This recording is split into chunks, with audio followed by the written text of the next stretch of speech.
Hello and welcome back to the channel. And in today's video, I want to talk about Arknights Endfield. I already posted my initial impressions of the game, and there are some things in it that were wrong because I didn't play enough of the game. But this video is an opportunity for me to fix those errors and give a proper review of the game. If you like the video, subscribe. If you don't subscribe. With that being said, hope you enjoy my thoughts on and review for Arknights Endfield. Arknights Endfield is a game which gave me the opportunity to properly explore the gacha genre, which is something I don't normally engage with, right? Gacha is very new to me, and this is my first time really like dissecting a gacha game like this. So what might seem obvious to you might not be obvious to me, especially if you've played a bunch of gacha before. So just bear with me as I talk about the game. I spent roughly 40 hours with the game so far, and one of my biggest surprises was how smooth the progression and exploration felt overall. The game rarely applied monetization pressure or introduced artificial friction that pushed me towards spending, which it's uncommon for this genre, I feel, for the ones that I've seen, right? The combat stood out to me immediately, and it stood out because it felt closest to the Tales series, featuring elemental affinities, combo chains, character-specific abilities, and distinct playstyles across each character, right? Even relying on the baseline characters that were free, right? The combat maintained its mechanically deep and enjoyable. At no point did I feel paywalled or disadvantaged for not spending any money. In short, the characters you're given are more than enough to play through the game, and just overall you're given a good amount of draws to play around with to get even more characters.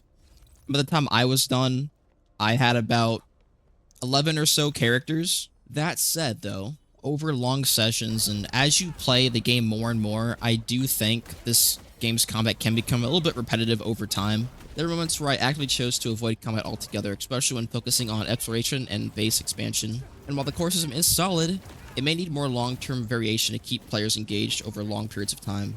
The game also features high-quality voice acting with a wide range of accents, which adds authenticity and a texture to the world, I feel. But I really think elevates the experience as a whole. I don't see a lot of games really use accents a lot when it comes to like diversifying the different races, which I found this to be very cool and interesting. And the story builds on the original Arknights, blending sci-fi fantasy themes around colonization, industrialization, and so on a hostile planet. While the narrative has its strong moments, I did find that a large portion of the story feels like filler. The themes themselves are very interesting. I want to specify that, like, the themes are like so interesting, and that's what kept me going through the story, especially the focus on resource extraction and the disease known as uropathy. But not every story beat felt meaningful or necessary to the world. Visually, the game is extremely polished. Lighting, animation quality, and the overall presentation makes the world feel closer to a AAA title than a typical gacha game. Exploration strikes a strong balance between variety and familiarity. Landmarks naturally guide the player without constantly relying on the map, which makes the traditional feel very intuitive rather than mechanical, if that makes sense. Meaning I'm not opening the map like every 5 seconds to make sure I'm going in the right direction. The environment does a good job of navigating me through it itself, which is awesome. And you don't get lost very easily either, since the maps and the whole area is just overall just very linear compared to other open world games. It's really nice. It's overall just really densely packed with content to do. And I think the storytelling, environmental storytelling, right, is this game's strongest element. Shown through the remnants of the past conflicts, wars, all this like crazy stuff that in the previous Arknights, which I had to look up because the lore goes deep in this game.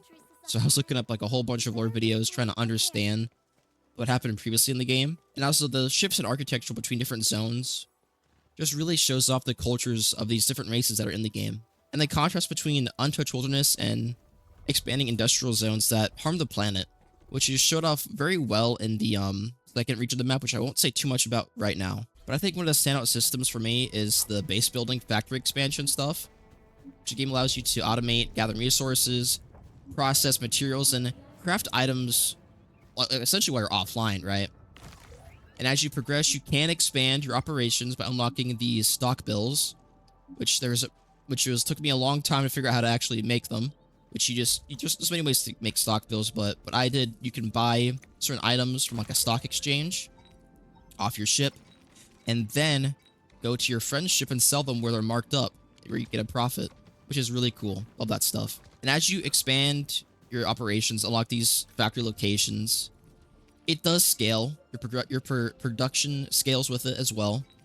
And it's just overall just really fun, and it ties just directly into outpost management, where there's also like a tower defense type game mode you can play, which can all of this might I add, can be automated and functions passively in the background. And I especially love the factory building blueprint sharing system. While I do enjoy making and designing my layouts myself, there are times having access to shared blueprints is incredibly valuable.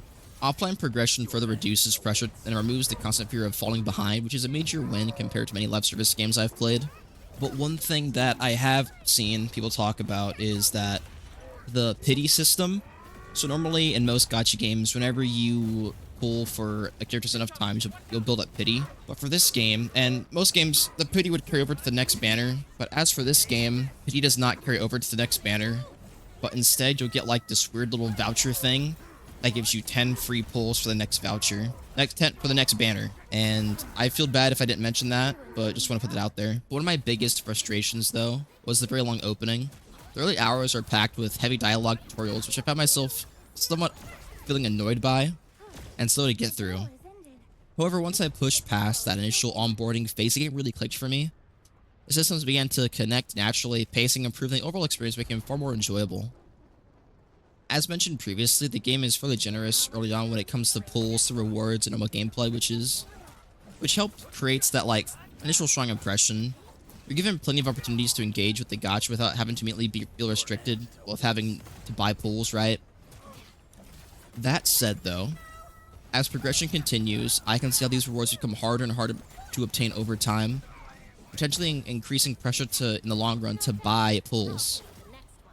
While this did not negatively impact my experience within my 40 hours, this is something to keep in mind as the game lives and gets updates over time. There might be fewer and fewer rewards given out by the devs, which might pressure more people to buy more pulls, especially if they want the newest character that requires like well over 100 pulls to get. Something to keep in mind.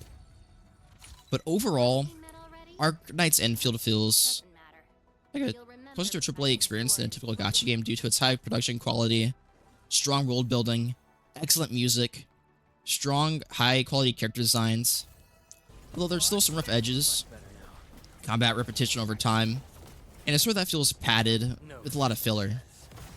But despite these issues, I had a very fun and positive time playing Arknights Endfield, which I think stands out within the genre, especially for its factory systems, the presentation, the lack of aggressive monetization, and it left me just far more impressed than I initially expected it to be. And I can't wait for more future updates. Since it's the end of the video, I'm going to talk about some spoilers here, so I'll give you a few seconds to click off the video if you don't want to hear about the second region.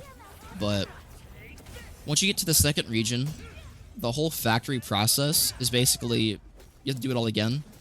And there is like a bunch of new gameplay mechanics that you can interact with that involve water, which is really cool. While the second region isn't as big as the first yet, I feel like they're going to expand it over time. The fact that the second region offers whole new gameplay is honestly incredibly cool, and I can't wait to see what they do with it. But with that being said, if you guys enjoyed the video, if you did, leave a like. If you don't like the game, don't like the video, and subscribe. It means the world to me. With that being said, I'll see you guys next time. Peace out.